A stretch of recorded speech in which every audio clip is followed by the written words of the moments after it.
মাননীয় সংসদ সদস্যগণ, আপনারা অত্র এলাকার দায়িত্বে, আপনাদের উপরে সব কিছু নির্ভর করে। তবে আপনারা সেন্টার পরিদর্শনে যাবেন, কিন্তু সাহাবা নেবেন না, মনে আছে? এবার এটাকে, যেহেতু মিডিয়ার যুগ, সাহাবা শব্দ ব্যবহার করবো না, যদি ওনারা আবার এগুলি নিয়ে কথা বলবেন। তো আমি এবারও অনুরোধ করব মাননীয় সংসদ সদস্যগণকে যেন কাউকে না নিয়ে যায়। আর আপনি যেটা বলছেন, পার্শ্ববর্তী কেন্দ্র থেকে আপনার জন্য আরও বেশি পরীক্ষক মানে শিক্ষক নিয়োগ দেওয়া। শুনুন, সিসি ক্যামেরা যেখানে আছে আর আপনি যেখানে আছেন, তারপরে পাশের থেকে এনে ক্লাস বন্ধ করে আনতে হবে, এইটা মনে হয় আর দরকার নাই। ফাইনাল অ্যান্টিবায়োটিক দিয়ে দিয়েছি, কিন্তু আর কোনো অ্যান্টিবায়োটিক প্রেসক্রিপশনে আসতে হবে কিনা সেটা বলেন। তবে যেইভাবে আমাদের শিক্ষা ব্যবস্থা বিঘ্নিত হচ্ছে, পরীক্ষা পরীক্ষা পরীক্ষা, সেই কারণে আগামী দিনে আমরা, সেটা আমাদের ওই সময় প্রজেক্ট ছিল, বিগত সরকার করে নেই, প্রত্যেকটি উপজেলায় মাল্টিপারপাস এক্সামিনেশন হল তৈরি করব। রাউন্ড দ্য ইয়ার পরীক্ষা যেন ঠিক মতো হয়, বুঝতে পেরেছেন? দেখুন, এখানে বোর্ডের চেয়ারম্যান সাহেব আছেন, বোর্ডের অনেক ঊর্ধ্বতন কর্মকর্তা আছেন। সরকারি কলেজের শিক্ষকরা বোর্ডে আসার জন্য অস্থির হয়ে থাকে। কি জন্য জানেন? কেউ বলতে পারেন ওখান থেকে তারা হননি? জানেন না, আমি মন্ত্রী হওয়ার পরে বিক্রি, আরে বাবা রে বাবা, সারা বাংলাদেশের সকল শিক্ষকরা কে ডিজি অফিসে যাবে, কে বোর্ডে যাবে, এর লাইন যে কত বড়। আর আমারে যে মাননীয় মন্ত্রী, মাননীয় সংসদ সদস্যরা যেই পরিমাণ ডিও লেটার দিয়েছে, আমি বসে বসে চিন্তা করি, হায় রে আল্লাহ, কোন আগুনে যেন আমি আছি, কে যেন অসন্তুষ্ট হয়। কি জন্য জানেন? ওনারা 12 মাসে 20 মাসের বেতন পান নাকি? শুনেছেন তো? এটা আমি সারা বাংলাদেশে ছড়িয়ে দেব, সকলকে জানাবো যে তারা 12 মাসে 20 মাসের বেতন পায়। আর তারা কি করেন জানেন?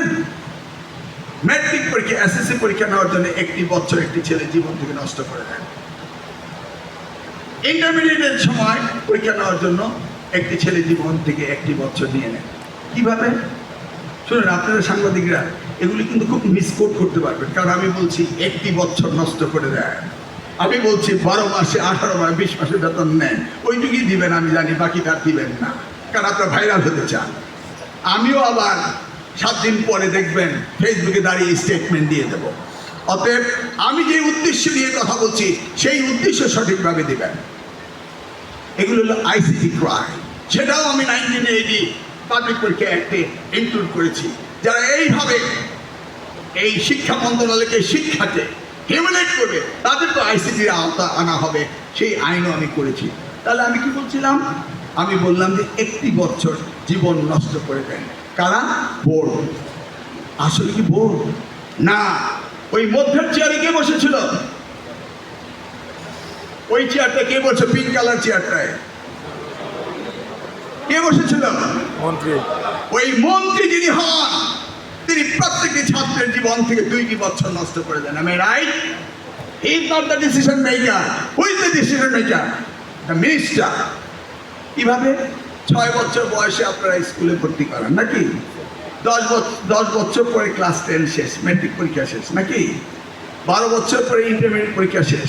12 আর 6 কত হয়? 18। 18 ইয়ার্স ওল্ডে আপনি বেরিয়ে যাবেন না?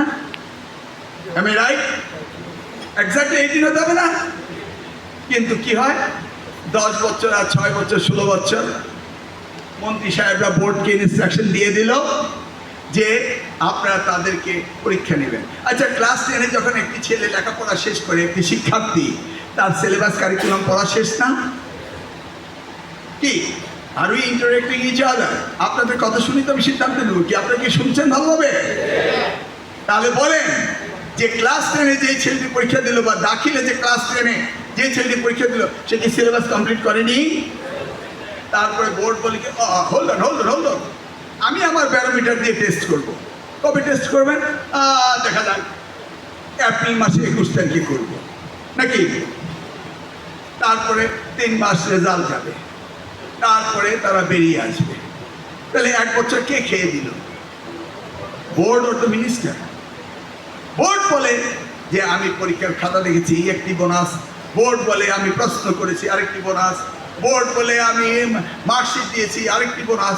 এইভাবে board bonus bonus bonus bonus bonus আর 2টা বোনাস, এই হয়ে গেল 20টা বোনাস। প্রয়োজনে 12 মাসে 24টা যেতে পারে। এই জন্য আমার কাছে এমন কোনো তদবির নেই। সকলেই বাংলাদেশে ঝাঁপিয়ে পড়েছে, আর আমার পচুয়াররা আসতে পারেন হলো তোমাদের একটা অদূর। কারণ I want to keep in stand. আগামী দিনগুলোতে ডিজি অফিসে শিক্ষকরা কাজ করবে, বোর্ডের শিক্ষকরা কাজ করবে, অ্যান্সারিতে শিক্ষকরা কাজ করবে, কিন্তু ওই দিকে পলিটিক্যালি একবার গেল তো গেলই, আর আসিল না, তাহা হইবে না। সকলকে সুযোগ দিতে হবে, এবং আমি পরীক্ষার মধ্য দিয়ে এই শিক্ষকদের দ্বারা এই শিক্ষা মন্ত্রণালয় চালাবো, এবং সেটার একটা সিস্টেম ডেভেলপ করছি। Am I right?